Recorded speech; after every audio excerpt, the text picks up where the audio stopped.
Hey all, Peter Zeihan here, coming to you from Monona Terrace in Madison, Wisconsin. Just had some fried cheese curds for breakfast because duh.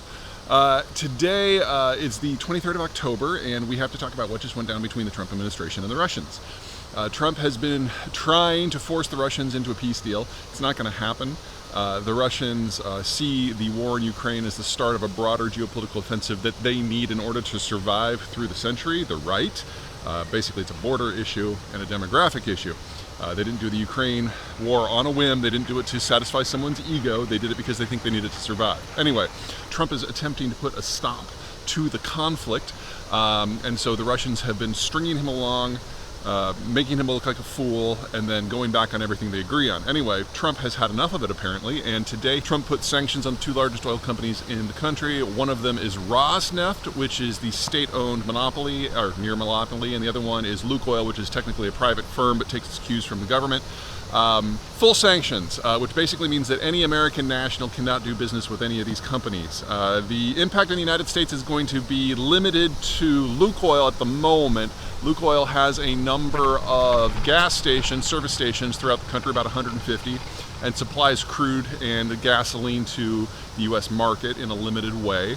Rosneft is different. Rosneft does all of its business in Russia. It's not a particularly sophisticated company. It just happens to be large, and it's absorbed pretty much all of the activity in the former Soviet Union that it could. So direct impacts on Rosneft are somewhat limited. There are some projects that Rosneft and Lukoil have with American firms in the former Soviet Union, however, not Russia proper, primarily in Kazakhstan. There's a superfield called Karachkanat that does natural gas, oil, and condensate, and then there's the superfield of Tengiz, which is on the shore of the Caspian that ExxonMobil is very involved in. If these actually get shut down, you're talking about multiple billions of dollars of loss for American companies. In the case of Lukoil, they've put over $20 billion of investment into this thing over the last 30 years. Now, I would argue that all of this was going to go down anyway. Sooner or later, the Kazakh crude that was coming out of Kazakhstan was always going to go away. The route is just too circuitous. You have to go through not just difficult parts of Kazakhstan, but then through Russia to get to the Black Sea, to load on a shuttle tanker, to get out to, say, Istanbul. Eventually you get to the Mediterranean, where you can get on a bigger tanker and eventually go around Africa or through Suez and eventually get around India. You know, it's a crazy route. It only works in a fully globalized, safe world, and that's not where we are anymore. So this was all going to fail anyway. But at some point, you rip off the scab and it looks like we might be there now. This is not enough to even remotely make the Russians consider changing their point of view.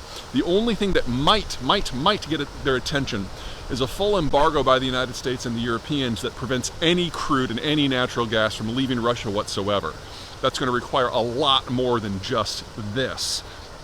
But it is the first time that the Trump administration has done anything that is even marginally inconvenient for the Putin government. And it's going to be interesting to see how the Russians respond to that.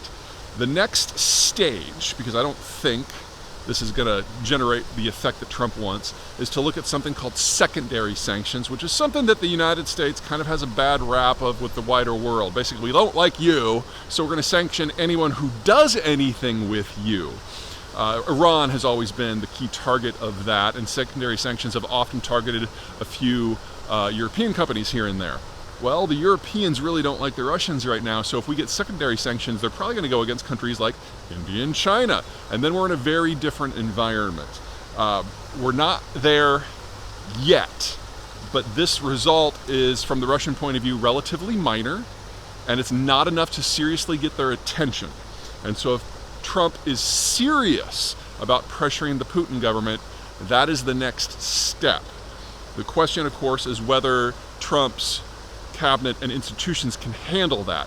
We still haven't seen Trump build out the government. He cleared out the entire government when he came in. He still hasn't replaced most of those positions. And implementing secondary sanctions requires a lot of legwork in a lot of places, unless you just want to say, I'm sanctioning everything in China, which would be, notable.